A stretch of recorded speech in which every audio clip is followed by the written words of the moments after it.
Welcome into Payoff Pitch, Action Network's MLB betting podcast, presented by BetMGM, the king of sportsbooks. Brendan Glasheen in the host chair, joined by Sean Zerillo and BJ Cunningham. Monday Best Bets, April 22nd. Hope you had a fantastic weekend. We're back in the saddle. We're here every Monday, Tuesday, and Friday mornings during the baseball season. So subscribe to the podcast wherever you listen to your podcasts and find us on the Action Network YouTube page. Also, check out the Action Network Discord server. Great spot to find some of our guys in there, dishing out picks and a little back and forth to get an understanding of what they're diving into. We just hit 200 episodes of Payoff Pitch early last week. We're doing a giveaway because of that. If you haven't left us a 5-star rating or review, go do that, and we will select a few reviews in the coming weeks as winners, and we'll send out some Action swag or a free subscription to an Action Pro account. So go ahead and leave us a 5-star rating and review. We would appreciate that, and possibly some swag or a pro account. 11-game slate on this Monday, one-day game. Yankees and A's are going to get started at 1:05 today. J.P. Sears, Carlos Rodon, your pitching matchup. The money is just pouring in on the Yankees. But I think we'll do something a little different and fade the public just because some of you might be listening, and that game might have already started. So those day games can be tough for our purposes. We do like it, though, as consumers. So as we normally do, Sean Zerillo, let's start with best bets. One of the teams you wrote up today, the Diamondbacks. Why are the D-backs a side that you are backing today? Yeah, I think Brandon Pfaadt is a pitcher I'm going to be backing. If you just look at his career metrics and his career ERA, 5.64 ERA and a 4.3 expected FIP. So pretty easy to see immediately that Brandon Pfaadt has maybe been a little bit unlucky, but then you dig deeper into the numbers. The pitch modeling metrics love him, showing excellent command. He has a good slider. Everything else in his arsenal is kind of average, but with that good slider and very good command, he can be an extremely effective pitcher. And he's actually cut his walk rate in half relative to last year from 6% to 3%. Now, it is early, but the fact that he's been able to maintain such a beautiful strikeout and walk ratio and is in the range of guys like Zach Eflin and George Kirby, guys with the elite command in baseball, shows you the upside that he has as a starting pitcher. And the pitch modeling metrics view him as a guy in a low threes, mid threes type ERA. His expected indicators this year, expected FIP, expected ERA, both around 3.6. So seeing that ERA over 5, obviously a big disconnect with all of those other metrics. And it all comes down to the home run issue. And both Brandon Pfaadt and Lance Lynn have had severe home run issues since the start of last season. Pfaadt came up last year. He's allowed 26 in his first 22 starts. That's a 1.96 home run per 9. Lance Lynn has allowed 48 in his past 36 starts. That's 2.11 home runs per 9 innings. So Lance Lynn can't stop giving up the long ball. Happens in every start. I think Pfaadt, though, is taking moves to try to prevent it. He introduced a sinker this season, dialed back his four-seam fastball usage, fly ball rate down 5%, ground ball rate up 5%. So the stuff, or the arsenal and the results, the batted ball results moving in the right direction that you would want to see and potentially curtailing that home run problem. So I think Brandon Pfaadt ultimately significantly a better pitcher, significantly more upside. Also a kid with a ton of pedigree. Good postseason success last year. Led the minors in strikeouts 2 years ago. Former top 50, top 25 prospect. So Brandon Pfaadt, I think all the pieces are there to eventually get him into one of the more effective pitchers in the National League. Like a low mid-4s or mid-3s ERA, 3.6. I think his expected indicators are pretty accurate in terms of projecting that upside going forward. But Lance Lynn, on the other hand, as I said, not only is he allowing home runs at a significant rate, but also his velocity is declining. The stuff plus is declining. He's getting older, obviously. But also he doesn't have any above average pitches per stuff plus anymore. It's just an entire below average arsenal. He has average command, but there's no out pitch in there anymore. And just from a series perspective, the Cardinals are at a huge defensive disadvantage here. The Diamondbacks are going to make substantially more contact. So even beyond the home runs, even beyond the fact that the ball should be flying out today to left field with the wind blowing out, the Diamondbacks are just going to put more balls in play in general. They're going to walk a touch more than the Cardinals do. So I like them in the series, but I also like them particularly today. Minus 120 for the first 5 innings, minus 110 for the full game. Would bet Arizona in both halves. I like it in terms of the projection, but I also like it intuitively and how I break down this matchup. Just see two pitchers going in opposite directions. And as unlucky as Pfaadt has been, Lynn equally lucky at 2.12 or an ERA in the 2s and expected indicators now in the high 4s. And all of his indicators kind of have moved past and moved above where his projected range of outcomes is. So I think Pfaadt is underprojected, and I think Lynn is overprojected. All right, very good. And you can get both teams right now at just about even money. It's a pick 'em at this point. D-backs and Cardinals fought on the mound in St. Louis. BJ Cunningham, best bet for Monday. What do you have for us? I'm going to go with the Blue Jays, -110 against the Royals. Kikuchi has been really good to begin the season. 2.08 ERA, 2.66 expected ERA, has a K per 9 rate over 12. But where he's really improved is he's really increased his ground ball rate, specifically on his slider and his curveball. Both of those pitches he lives with down in the zone. Ground ball rate is up over 11%. But for Kikuchi, throughout his career, it's always been about his fastball. And this season, he's really improved on it, I think, because of where he's locating it. He's historically had a really bad home run problem. Over the last, 2022 and 2021, he was over a 20% home run to fly ball rate, which is one of the worst marks in baseball. Last season, it was around 15%. Last season, he was throwing his fastball 46% of the time up in the zone. This season, he's dispersed that around basically every area of the zone, and he's been more effective. He's got a great fastball. It's got 118 stuff plus rating. He's only allowing a 252 expected weighted on base average. If he can just correct this home run problem, he can be a really good starting pitcher. And so it's now that he's showing signs of being able to do that, I think he's someone that is very bettable in this sense. And he's taking on Brady Singer, who is not really that great, honestly. I know he's got a very low ERA to begin the season. His expected ERA is closer to 4. If you look through all of his pitches, he's got a average slider by stuff plus rating, and he throws it a lot. His fastball and his sinker, which are those other two pitches, have a stuff plus rating below 75. Both of those pitches have been generating a high number of ground balls to begin the season. But again, it's only a matter of time when you have a crappy fastball and a crappy sinker. You can only command it so great for so long, and teams are going to hit you. And the Blue Jays are a very good lineup. But the biggest thing is there's a wide discrepancy between the bullpens in this game.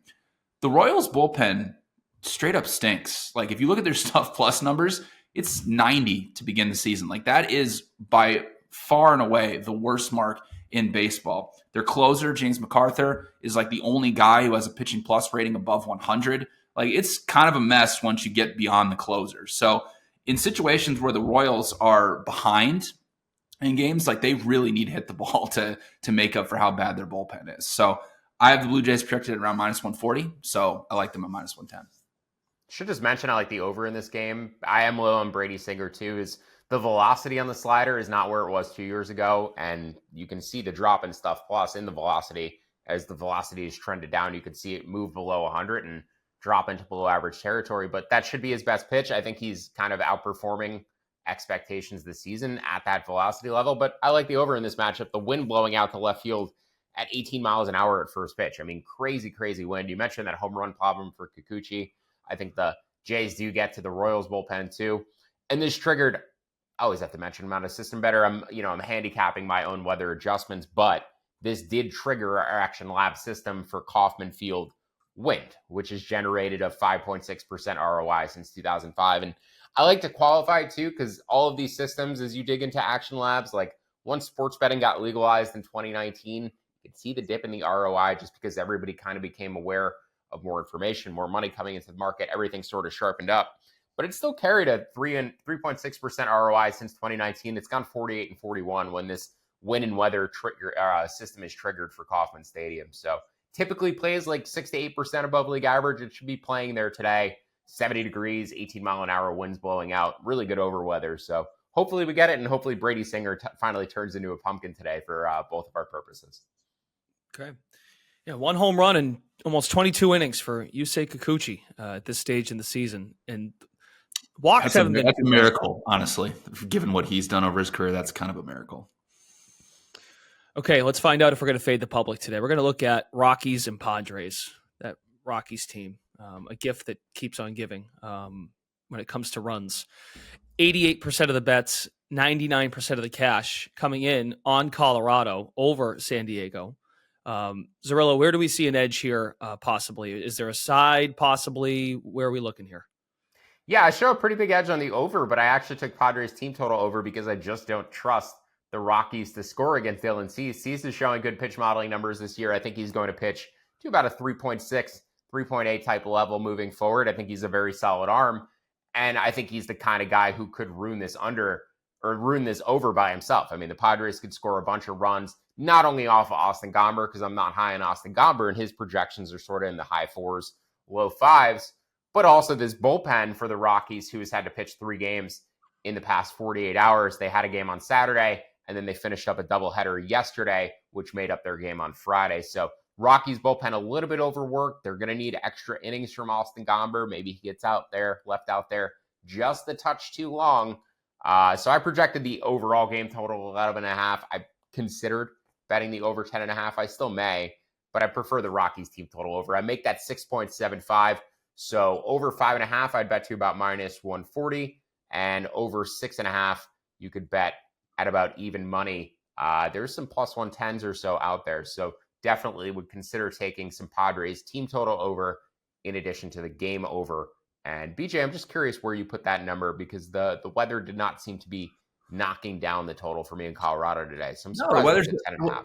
As opposed to this weekend, over the weekend, the weather's actually nice in Colorado. I mean, we had a couple games that were in the 30s there with some wind blowing in. I know they had to postpone one of them, but no, I have the total at 11.8, and I have the Padres at 6.7. So I would agree with Sean that I would probably lean more towards the Padres team total at that 6.5 plus 110 number, getting a little bit of edge on there. The thing about Gomber, he didn't have velocity to begin with, but it's down this season. His fastball isn't even averaging 90 miles per hour, which is crazy to think about. So he's a soft tossing lefty.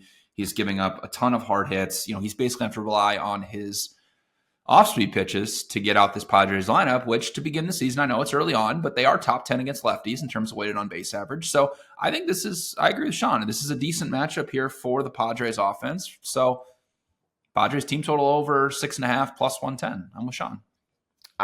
So the top 6 hitters in their lineup versus lefties: Bogarts, Tatis, Profar, Machado, Hassan Kim, Campusano.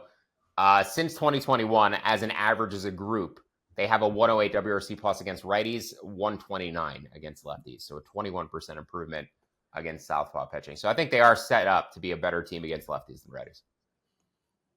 All right, very good. And yeah, I should be more clear. The money's coming in on San Diego. I think I may have said Colorado. It's coming on the Padres, the money line side. But team total is where you guys see an edge. How about underdogs? This is a problematic slate, according to Sean. Why?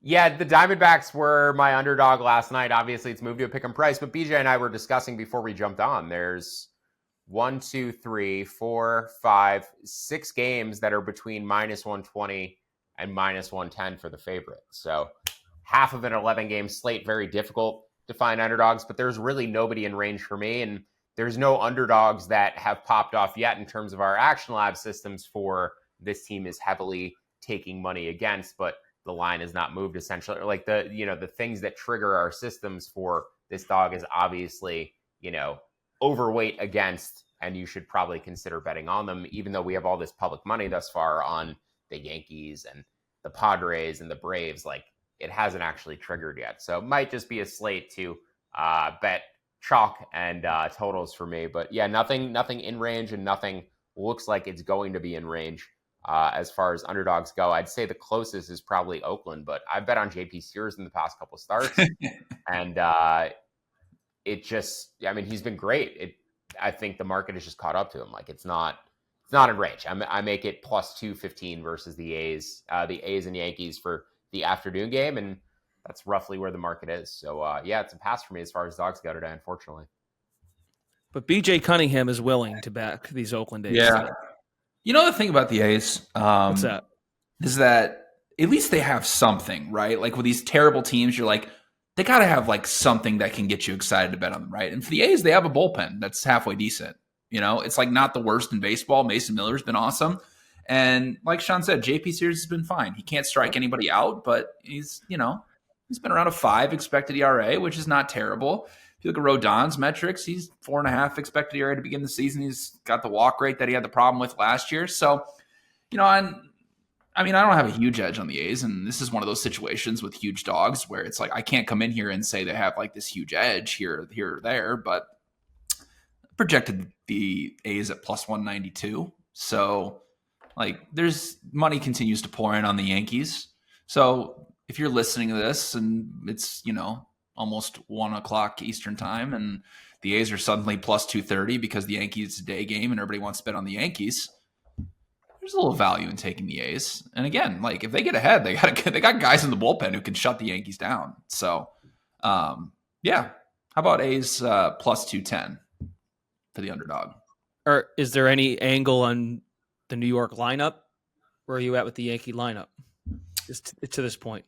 Yeah, I'd have to dig into it a little more. I mean, you think about who the Yankees' best hitter is Juan Soto, obviously lefty on lefty. So, you can take away a little bit of the edge on there. And Sears throughout his career has had good splits against lefties. So, but again, I mean, the Yankees so far this season have been hitting the ball really well against both lefties and righties. So there's really no edge either way on the lineup. It's just really, it's just the A's bullpen has been okay. And that's generally made them somewhat bettable here or there. Yankees lead the majors in walk rate thus far this season. They take a lot of pitches. They're really patient. So if I'm betting pitcher props against them, it's probably straight or walk prop overs or pitch count and pitching out recorded unders. I think they just kind of grind pitchers and wear them down and get into that bullpen a touch quicker than other teams. So under 15 or under I'd have to look at the numbers for Sears, but him not to get through 6 innings obviously would be a bet. I doubt it's there. I'm sure it's closer to 14.5. So just bear with me for 1 second. Okay. I got it right here. Gone 6+ once. Yeah, he's 14.5 is his outs. Yeah. He Sears probably gets through 5. Yeah, Sears walks over 2.5 plus 125 right now. Yeah, I don't know if I'm interested in either of those, to be honest, but I like the way he looks, and I actually do think he's a guy who my scouting eyes tell me he's better than the pitch modeling metrics and like better than what he is on paper, because the slider is beautiful. Like it really is. It reminds me of Pedro Feliciano slider. There's any earlier 2000s baseball fans out there, if lefty pitch for the Mets and the Yankees, like this guy threw a wiffle ball slider, and that's kind of what Sears is throwing.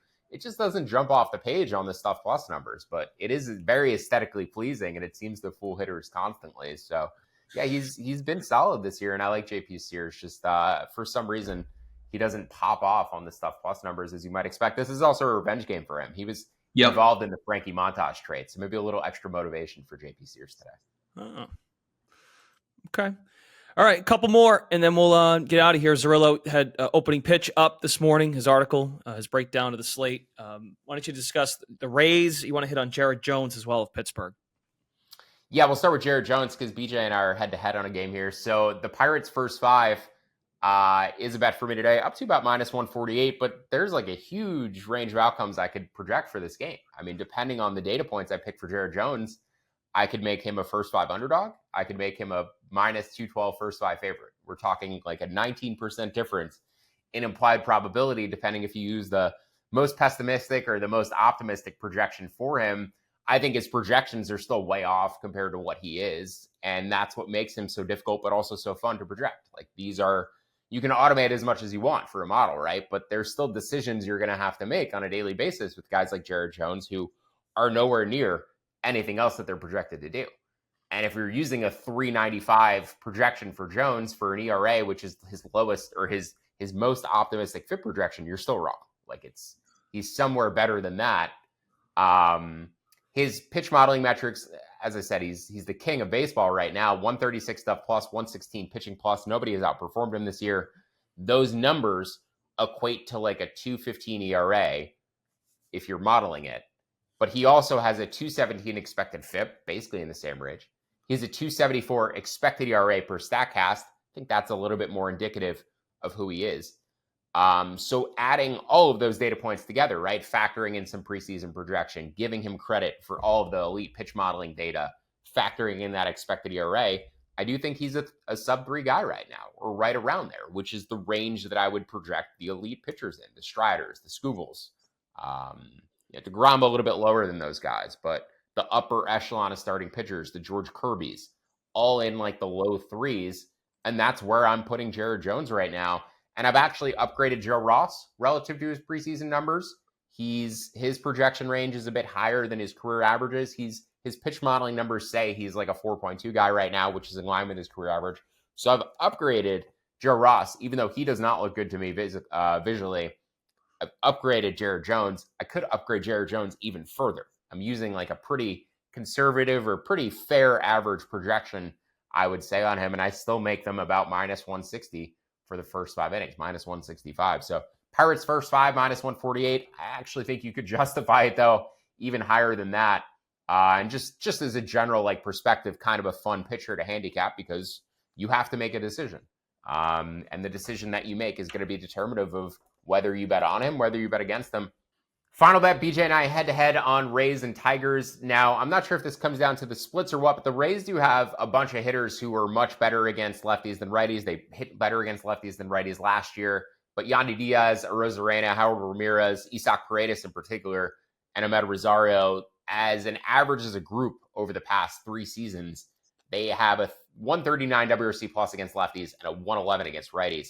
And Skubal has shown a pretty big difference in his splits, lefties versus righties, but it really just comes down to the home run issue. His strikeout and walk rates are pretty similar, but he's only allowed 3 home runs in 77 innings in his career against lefties, 56 in 325 innings against righties. So 1.5 home run 9 against righties, 0.35 against lefties. The Rays are going to feed him a lineup full of right-handed hitters today. Not the most potent group, but certainly projects better against lefties than righties. And I make the Rays about minus 118 in this matchup. I also do like the over, though, at over 7 to minus 105 is where I cut it off. We're basically getting to the edge of my price point there. Projected this total closer to 7.9. Just think it's a low number for the Trop. It's really hard to get a projected total as low as 7 or 6.5 at the Trop. You really need like elite pitching matchups going. And Skubal is there for me. Zach Otel is not, but I still like the Rays in this matchup still. If this was, Skubal against Garrett Cole, I could get the total to 7. But Skubal against Zach Otel, it's a bit more difficult to get it there. Okay, BJ, care to respond on the Tigers front? Just for the listeners out there, I don't have a great career percentage going against Sean, so I'm not sure this is going to go very well. But in any case, more just not a fan of Zach Littell. The stuff plus numbers aren't great. He's at 80 so far to begin the season. He's got a lot of pitches that don't have a lot of velocity on them. Great command of those pitches so far this season. It has a very low expected metrics. But again, when you don't have great stuff, you have to have elite command, like to be able to sustain yourself as a starting pitcher. And in terms of splits, he's way better against lefties than he is against righties. He's about a 330 weighted on base average allowed against righties this season. Detroit, if they really want to, they can platoon 8, even maybe 9 bats if they really wanted to as righties into the lineup. So both teams don't really have split advantage, which kind of leads more towards the over here. And I still am a fan of Skubal. Like, he's got good expected metrics. One thing I'll say about Skubal, though, against him, and this kind of goes against me and something to look out for, is that when he gets deeper into games, his velocity starts to go down, the strikeout rate goes down, the expected fixed FIP numbers go up. So that could be a worrisome here part. But then you look at the Rays bullpen.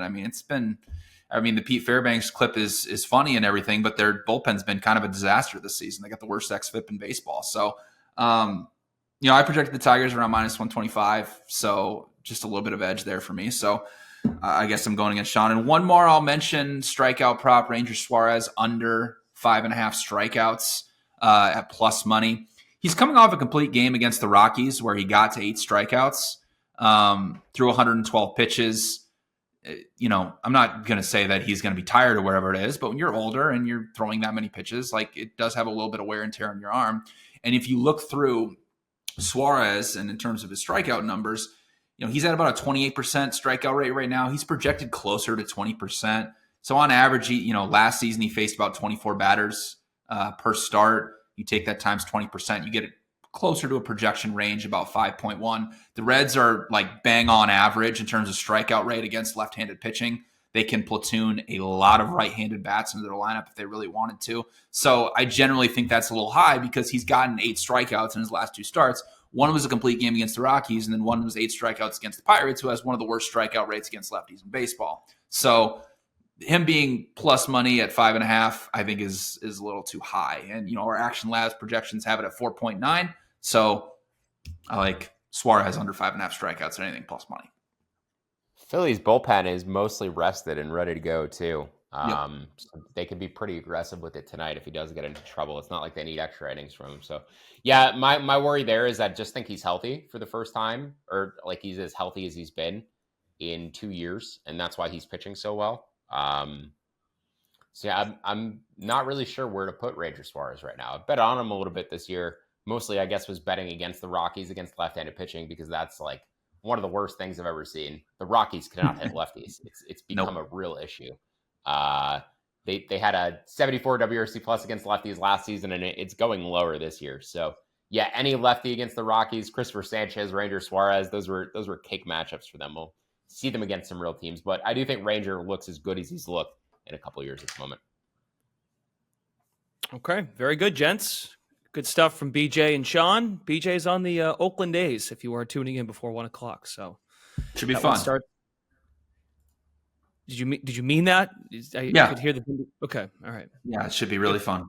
This is it. Look, I got to be fair. This is a different A's team right now, and you are sinking your teeth into the starting pitcher and the bullpen. I mean, not the worst team in baseball. Like, no, it's clearly the White Sox are the worst team in baseball.